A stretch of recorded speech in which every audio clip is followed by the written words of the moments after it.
yonder, where the scalding Texas sun meets the Guadalupe Mountains, there once lived a gritty pig farmer by the name of Desert Rose.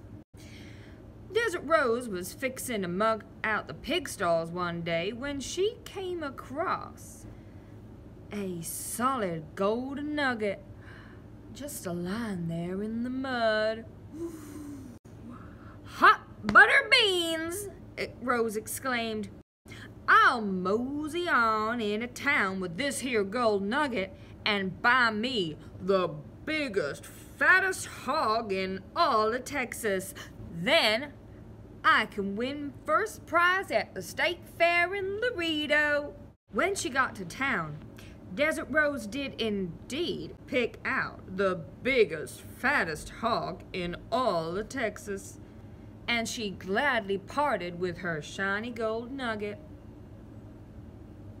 In her hurry to get to the fair, Rose decided to take a shortcut. She soon came upon a bubbling creek, but her hog would not set one hoof in that gurgling water.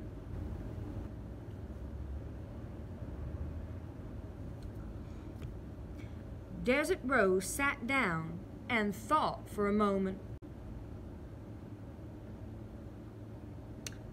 Then she had herself a fine notion.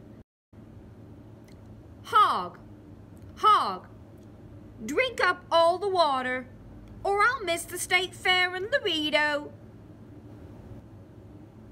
"Ain't thirsty," huffed the hog, stubborn as a Texas mule, and he plopped himself down on the bank. "Well, tickle my tail feathers," cried Desert Rose. "You are one highfalutin hog." Rose took a gander around and spied a coyote sleeping in the shade. "Coyote! Coyote! Nip that hog. Hog won't drink water, and I'll miss the state fair in Laredo." "Oh, too tired," complained the coyote. "Well, bite my boots," cried Desert Rose. "You are one cold-hearted coyote." Rose sifted through the sand and spied a snake rattling its way down a long, slender hole. "Snake! Snake! Wake that coyote. Coyote won't nip hog. Hog won't drink water, and I'll miss the state fair in Laredo." "Too hot," snapped the snake.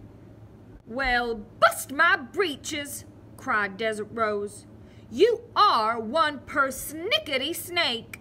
Rose searched high and low, and then she spied a cowboy, a-riding and a-romping in his neckerchief and spurs. "Cowboy! Cowboy! Spur that snake. Snake won't wake coyote. Coyote won't nip hog. Hog won't drink water, and I'll miss the state fair in Laredo." "Afraid of snakes," countered the cowboy. "Well, starch my stirrups," cried Desert Rose.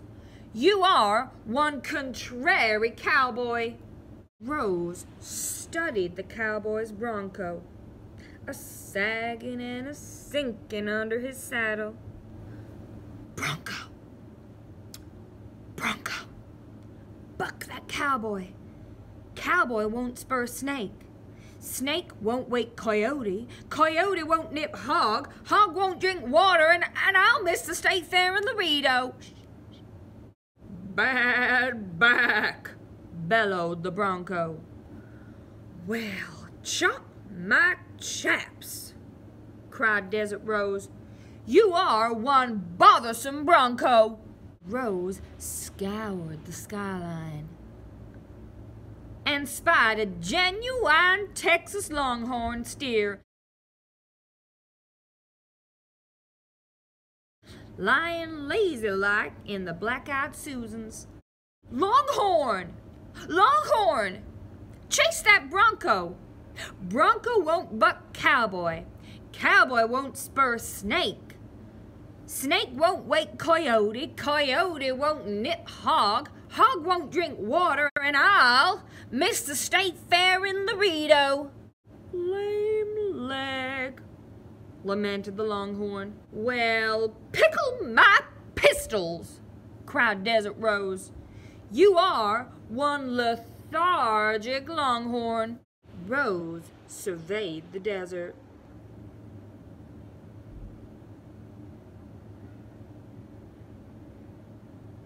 And spied a mangy armadillo moving just as slow as you please through a crusty crop of cacti. Now this particular armadillo was chock full of nothing but mean armadillo attitude. Well, after all that had passed, what did Desert Rose have to lose? Looking that armored beast right in the eye, she said, "Mr. Armadillo, sir, I'm plumb tuckered out. Won't you please dig under that Longhorn? Longhorn won't chase bronco. Bronco won't buck cowboy. Cowboy won't spur snake. Snake won't wake coyote. Coyote won't nip hog. Hog won't drink water, and I'll miss the state fair in Laredo." The armadillo blinked at Desert Rose.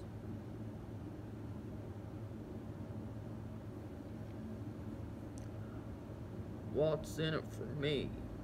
he drawled. Now Desert Rose hadn't been fixing to give anything to the greedy varmint, but at last she answered, "If my hog wins first prize, I'll bring back 200 pounds of ants, beetles, and grubs for you. Cross my heart." The armadillo tipped his narrow head at Rose. "I reckon I can dig under that Longhorn a spell," he said, and with those words, the armadillo began to dig under the Longhorn. The Longhorn began to chase the bronco.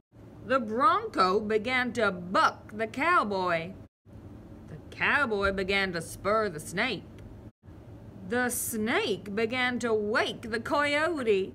The coyote began to nip the hog, and the hog drank up all that water in that bubbling creek. "Hoo-wee!" whooped Desert Rose. "You are one thirsty hog." Then the whole lot of them set off, with Desert Rose leading the pack, and they made it to the state fair in Laredo with only minutes to spare. Sure enough, that highfalutin hog won first prize at the fair, and true to her promise, Rose hauled back a Texas-sized helping of ants, beetles, and grubs. 200 pounds of them. But every year, when it comes time to take her prize-winning hog to the state fair in Laredo, Rose always takes the long road out of town, just in case.